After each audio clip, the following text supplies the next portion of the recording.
Welcome back to the final part of our install series for the STI here. Yesterday, I did quite a bit of work. I was spending a lot of my time organizing harnesses, hoses, and just trying to see where everything goes. We are gonna get started. We have a lot of work ahead of us. Sorry, we have a lot of work ahead of us today, so let's jump right into it. The intake manifold is on the car just because I wanted to mock it up and I wanted to see if everything was gonna fit. We have a couple changes to make, like this hose here for the coolant line is supposed to be running underneath the turbo inlet here, as well as this hose that goes to the PCV breather on the driver's side head here. I'll show you guys what I ended up doing with that. We have a lot of stuff in the engine bay that we need to concern ourselves with, like the main harness. But the first thing I'm gonna do is actually secure my fuel lines. Now, IAG fuel lines come with a bracket of some sort. I don't have these because I bought them used, and also these are Cobb, so I don't know if the Cobb kit came with them. But I'm gonna secure these down. So what I'm thinking of doing is zip tying this fuel line here for the feed to this line back here right by my pitch stop, and then securing this line that has the digital fuel pressure sensor to that line, so that way they're all bundled and this thing is now sitting here squished, so that way they are not in the way of the intake manifold or other things that we're gonna be connecting. And I think I'm going to zip tie this part of the line that goes off of the passenger side back fuel rail into this hole here. That way this one can get secured to that place. To secure the top line down even more, I will zip tie this to the feed back here. And then I think we're done with the fuel lines. And I've been on a roll today with the talking. Wish I could do that every day.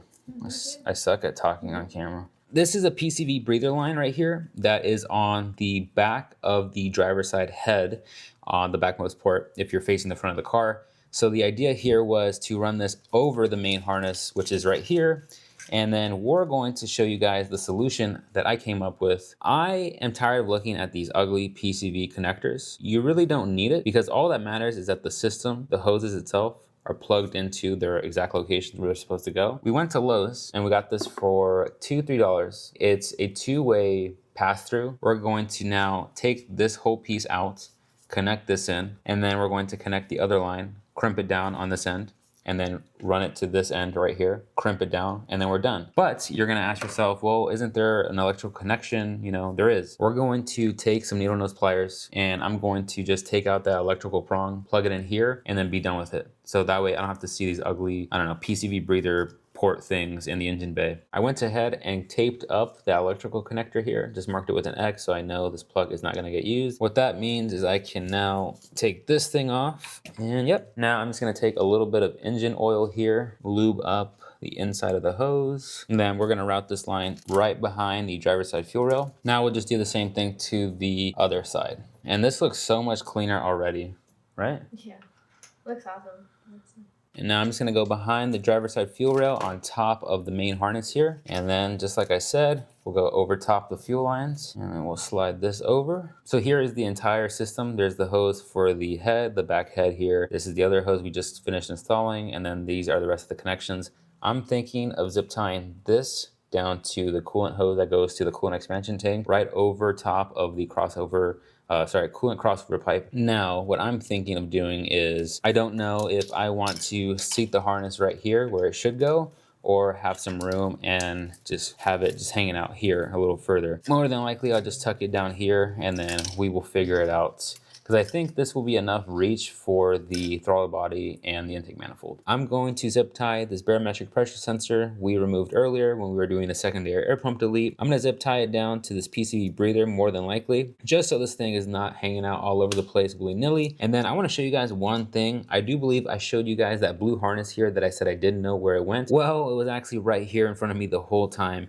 It's actually, I believe, the oil control valve that is on the driver's side head on this portion here. That blue harness that was hanging out around this area here, well, it actually goes to this thing right there. This is in between, I guess, the TGV housing right here, if it aligns correctly. It's your oil control valve, I believe. So we got to plug that thing back in. And once I did, I think we're pretty much all done here. Here's the coil pack I took off earlier. We're going to reinstall this on the car. And then I was worried about not finding the harness, and it was actually right here. This is the harness for the coil packs. They're kind of a long rectangular plug, and they plug in like so, just for example. And then we'll slide this back in. Here's the harness off of the main harness that goes to the coil pack. We plugged it in. Now let me show you where these go, the last 3 harnesses here. So this one is really hard, feels really firm. This one goes down to the ABCS down there. We're gonna be doing that right after this. This little plug, I guess you can call it the male end here. Now this one tabs into this harness with a yellow dot right there. Let me see if I can get it to focus. Right there. It is this one I'm touching. And then lastly, obviously, this is the TGV I already went over a million times. And we don't need this thing. We're gonna end up taping it up. This harness here, the one with the really hard rigid line, this ends up tabbing in right here. And we'll plug that in. So that thing is in. Now let's go back up top. Now we'll take this connector that I just told you guys about, plug this thing back in. This thing is now done. Next thing we'll do is the same thing we already did to the driver's side in terms of the connections. So I'm gonna take the jumper pin out of hoses 8 and hoses 6 because these are supposed to run to the turbo inlet here. These are PCV breather hoses. I don't want these guys, we're getting rid of them. So we're gonna put the jumper pin in, tape them up. That way this wiring looks a lot cleaner, as well as the engine bay.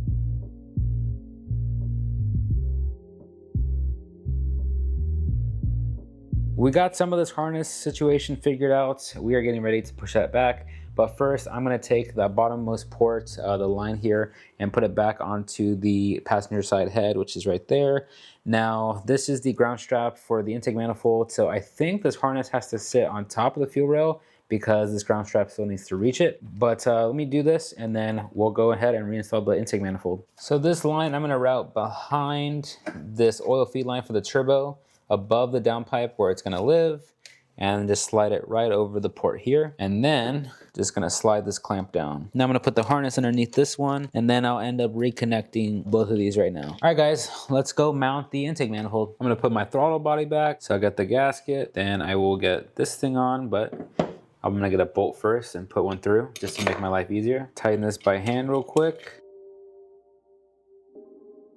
Starting off with the front of the intake manifold here. If you still have your evap solenoid, you're gonna plug that vacuum line back in here. Now because we deleted ours, we're going to end up capping this later on. Now let's turn this around. These 2 ports right here on the throttle body, these are coolant ports. Now we are gonna cap those off because we don't need them. We already deleted them, and let me explain real quick. So we had 2 coolant lines. Here's one of them that still exists. We actually rerouted that coolant line from this end of the coolant crossover pipe to this end, and we just pretty much circled back. So imagine this being a long flowing river and we just pretty much took one of the paths and reconnected it. Because I don't want 200-degree coolant going into the intake manifold and I live in Southern California, I don't need to worry about my intake manifold warming up. But originally this line, I believe, was going to the uppermost port here, and then the line that was on this side going upwards, this was facing the bottom port here. Now let's go underneath the intake manifold, underneath the throttle body, and let's go over the last 2 ports here. So this fat port right here, this is going to connect to the topmost right port on your AOS, this one. Now this here is supposed to connect to the vacuum line that goes to your bypass valve. In my case, I'm running a tile blow-off valve, so this is where I'm going to reconnect it. So on the right hand side, there used to be a small little vacuum line you would connect for the stock OEM fuel pressure regulator for the reference point for vacuum. However, with the new one, the Cobb one, we're going to essentially make a T-fitting that is kind of bridging the gap between the vacuum line and our tile blow-off valve. So the T will be here, and that extra fitting will be pointing out. And then this is exactly where we're gonna be connecting this vacuum line for our fuel pressure regulator. Now, with all that being said, let's finish up the day and just mount this onto the car, and then we should be good. We're gonna go ahead and put our new Subaru OEM gaskets on for the intake manifold for the TGV housings. Here is the part number in case you guys are interested.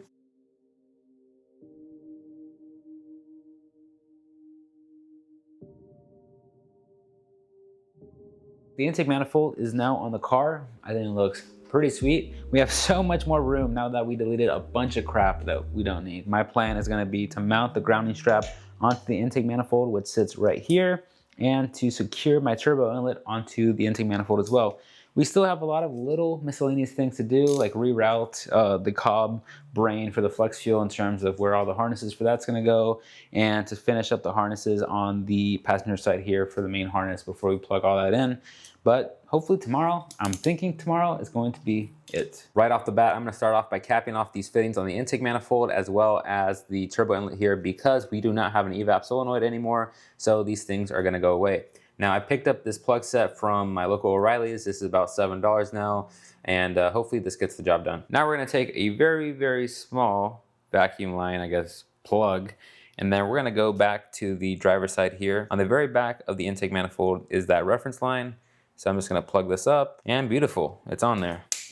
All right, now off of the main harness here, right next to the transmission bell housing, as well as the driver's side area here, there's gonna be these two harnesses we disconnected earlier. Now, this one with a unique clip is gonna go to the side here of the throttle body. So we'll have to reconnect this one. That's on there, and then this one goes right on top. All right, those are connected, and then those are all taken care of. Now we're on the driver's side area again, and this line right here for the brake booster connects to the top right here to our intake manifold. So we'll just put this on, grab our hose clamps from IAG, get the clamp squeezed together. All right guys, so we have our module now installed. Here is that line I was talking about that goes to the Cobb flex fuel kit. Now we cinched the lines here with a zip tie. We also did that to our PCV breather line that goes to the back of the driver's side head here. And then we zip tied a bunch more stuff, and the TGV is actually right here. It's this plug I'm touching with my thumb. That's connected. The other one's just hanging out. All these are just now a bundle of harnesses zip tied together. So the next thing I'm gonna do is reconnect line number 12 here. Line number 12 is the one that goes to the top of the AOS here. You guys can barely see on camera. So that's gonna be number 12. And then this is gonna be our vacuum line for our bypass valve that I kind of went over already, but we'll reinstall that one, and we'll just get it ready and just have it hanging out for when we reinstall the blow-off valve back onto the charge pipe here. But for now, we'll keep going. I'm gonna start by capping off the throttle body here. These are the coolant ports where these coolant lines were going to originally, but since we don't need them anymore, I'm just gonna cap them off and zip tie them. All right, actually it looked like it worked. That's good as well. Now we'll just go ahead and zip tie them up. Now we're gonna install this vacuum line back onto the rear of the intake manifold right here. I already got a zip tie in place. It's on, and then now I'm just gonna zip tie this down. This vacuum line just hangs out right here because once we install the rest of the intercooler piping with my blow-off valve, I believe this one goes right here into that fitting. Now for line number 12, the one that goes on the very bottom of the intake manifold here. Now this clamp is very tricky to get. I recommend getting some 90-degree pliers here, squeezing this clamp together first, and then just try to insert this at the very bottom. Otherwise, there's no way you guys are gonna be able to get this. I actually do remember where number 4 goes. Number 4 actually goes to our boost solenoid or boost controller, and we were gonna relocate this since I don't have my evap solenoid here to hold all that crap anymore. We're gonna mount this up here. Now, I am kind of worried about number 10 and number 7, and I believe that's it. I think that's the only thing that is not accounted for here, actually. Everything else has been properly routed. So my idea here is going to be making this harness sit on top of the fuel rail, but kind of push this thing to the back where it usually was sitting, and underneath this hose here. Now this guy here that I believe connects down to our O2 sensor that's on the headers here. This guy connects to that connection that's right next to the main harness. So I'm gonna route this underneath here just because it's gonna sit all the way in the back anyway. And then here is that connection I was just telling you guys about. Now we'll plug this guy back in. This thing was quite a battle. Now I recommend you guys doing this probably before installing the harness so you have more room, but it really doesn't matter. The trick here is with this gray tab, the locking mechanism, is to get it on the track, both sides, squeeze them together, and you're gonna notice a lot of resistance trying to clamp it down. That's what you want. Keep going until you hit the, I guess, the absolute threshold where right before this thing is about to completely close, and then you want to go and squeeze that tab down so that way it locks into place. Okay, actually not that bad. I just used my, I guess this part of my thumb here, or my hand. So now I just close down, and then there's just enough room to clear the rest of the stuff. Now we can fish this line through even the back here, I believe. So we got the harness down here. This thing is kind of tucked away. Everything else here is good, and everything else can get tucked away down here into the abyss. Now what we can do is reinstall our coolant hose, our number 9 hose that will go to the turbo here. All right. Slide this thing through. I'm just wiggling it back and forth until I find the right spot. Clamp it down. That thing is not going anywhere now. Next thing up is gonna be our coolant expansion tank. I'm gonna go ahead and mount this on, but before I do, I'm going to prep this hose. This is gonna be our coolant line that goes into the bottom port. Yeah, I think we're good here, guys, which is awesome. Now we can reinstall hose number 4 onto here, hose number 3 onto here, and then we have line number 2 right here, and that'll finish up the coolant reservoir. So line 4 up here, line 3 here. All right, and that's on there. So the coolant expansion tank is now done. One last thing I have to do to wrap up this side, besides these harnesses here, is I have to reinstall the TGV sensor, or sorry, harness for our digital fuel pressure sensor that's over there. So I'm gonna have to figure out a way that I'll wanna route those lines or that harness just to make it clean. Now for the digital fuel pressure sensor, this is the connector for it, and that thing with the yellow dot down there, that is where we're gonna plug it in. Now I routed this right on top right here. I fed this in between the runners, right underneath the turbo inlet. Then because we don't have our evap solenoid, I had enough room to pretty much slide it through all the way to the other side, and now we have the connector that's right there, and we're gonna plug it back into our sensor. So here is the original PCV connector in this orientation. This clamp is pretty hard to get to with all the stuff in the way. Now what I recommend is grabbing a flathead screwdriver, have a friend, have somebody help you hold this harness up. And I ended up just getting a flathead screwdriver, prying it into this clamp, getting a hammer, and just hammering it away. So now what we have to do is I'm gonna move this jumper pin back into the connector here for number 7. That way we don't have to worry about it. I don't have this ugly white PCV thing in the way either of the engine bay, and then we'll tape this thing off. Now, luckily for me, I had an extra hose laying around. This is 19/32 of an inch. Now I got this at AutoZone. So this can fit on top of that breather port for the head. You just have to lube it up with some oil and it'll fit. We'll have to clamp it down. Now I had this pass-through left over from when I went to Lowe's. This is a 3/8 to 3/8 barb. It just connects 2 sides of hoses together. So I will be installing this and connecting it to the other side of it. And then this thing is done and I don't have to go to Lowe's, don't have to worry about it. Now off camera, what we did was tape up the electrical connector number 7. Since it is now in there, we don't have to worry about it. Now we can grab that other hose that I was talking about and we can install this thing onto the fitting and then get it clamped onto the actual block. Now I just have to trim this up since we don't need that much hose. And then I think we can finish wrapping up this portion and then we can reinstall everything. That is on there. So we still have to install these 2 breather lines or whatever they are from the AOS on top to our turbo inlet. Now the fittings did come, so we're gonna run home and take a quick break. It's about to be 4 o'clock, so we have enough time to double check everything. Coolant expansion tank is fully mounted. All the coolant lines are routed. Now this main harness, I'm still trying to figure out where I want it to live. We still have to reinstall the downpipe later on. All of these lines from the AOS are fully routed to the appropriate places. Intake manifold is fully seated. Double checked all the all the injectors down here are good. All the harnesses here are good as well. The only thing we're missing is number 4, which is our boost solenoid. So we still have to hook up the vacuum lines to our turbo. That's also what I was waiting on.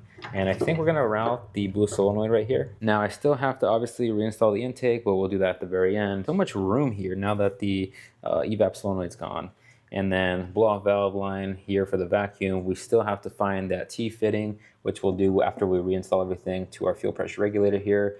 Everything here, harness wise, on the driver's side is pretty much taken care of. I mean, look how much space and how much cleaner it looks over here. Yeah, it does still look like a jumbled mess, but I'm a lot happier with how it looks now, and I'm very satisfied with how everything's been going so far. Now, here is the issue.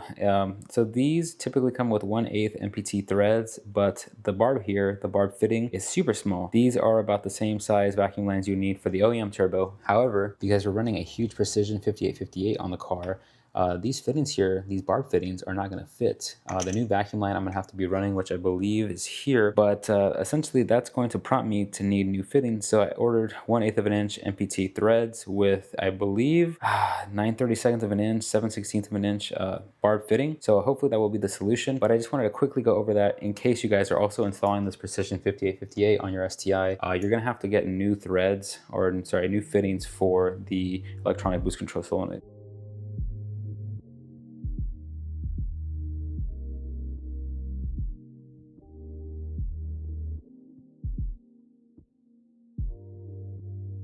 All right, that thing is now secure. Now to reconnect the boost controller, we're going to route this line from our turbo inlet right here I'm gonna feed it through the ABS module here, run it through this hose, and then it's gonna run back.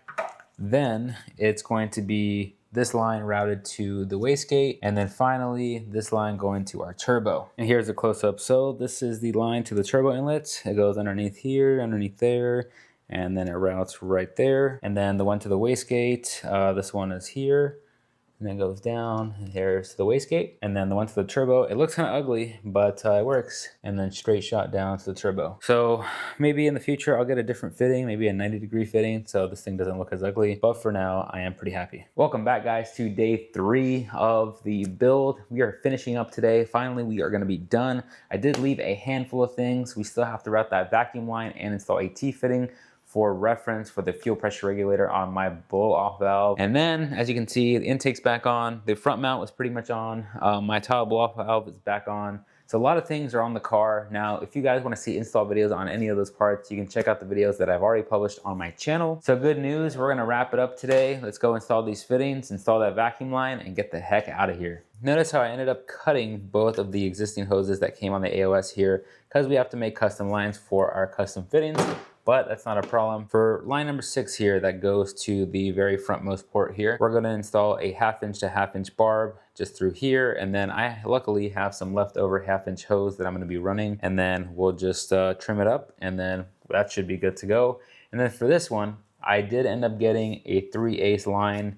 So we're gonna do 3/8 to 1/2", but I'm gonna go back to the store, and I'm not gonna do this ugly conversion because we have so much line to play with here. So what I'm gonna do is get a 3/8 to 1/2" conversion barb fitting like this, and then I'm just gonna run it straight. That way it's gonna look a lot cleaner. We're back, we have the right fitting. Finally, let's wrap up the turbo inlet once and for all. I'm so sick of dealing with this thing. This thing has just been a nightmare. It's been keeping me up all night. There, beautiful. Check this out, guys. This is an ancient relic of the past. This is a fuel pressure regulator manifold reference relocation kit from Cobb. They don't sell these anymore because of the EPA stuff. Now, this is the vacuum line that we're gonna be running from the fuel pressure regulator all the way to the blow-off valve. It has zip ties and even a special T-fitting I cannot find at any O'Reilly's, so that's gonna be really helpful. So to make this work, I think I'm gonna have to remove this charge pipe right here, and then we can jump forward to the next section. You guys have already seen me do this a million times, so I'm just gonna jump ahead. Intake box, intake filter, intake pipe.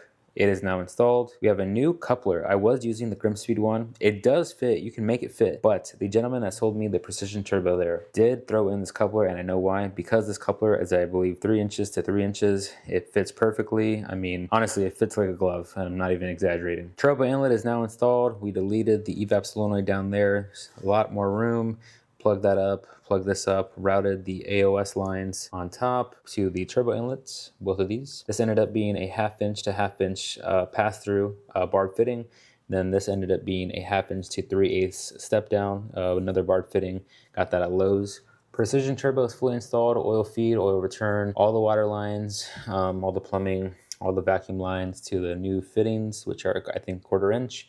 We made all that work at the boost control solenoid, reinstalled the front mount intercooler piping on this side. All the main harness work is here, it's done, everything is plugged up. Reinstalled my Grimspeed pulley cover just to complete the look, I guess. We have so much room here. Secondary air pump is now gone. We reinstalled the battery, same thing as you guys saw. All the harnesses here are fully installed to their correct places. Tile blow-off valve is correctly now routed to my fuel pressure regulator back there. So we have this line here, and it's running right here to this T-fitting. So we are teeing off this, and we capped off the reference point here on the intake runner there.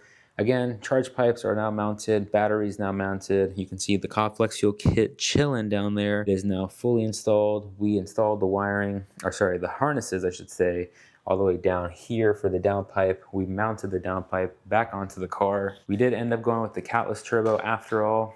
Not catless turbo, catless downpipe. But yeah, guys, this is pretty much it. We reinstalled everything correctly. I feel really confident. I'm ecstatic.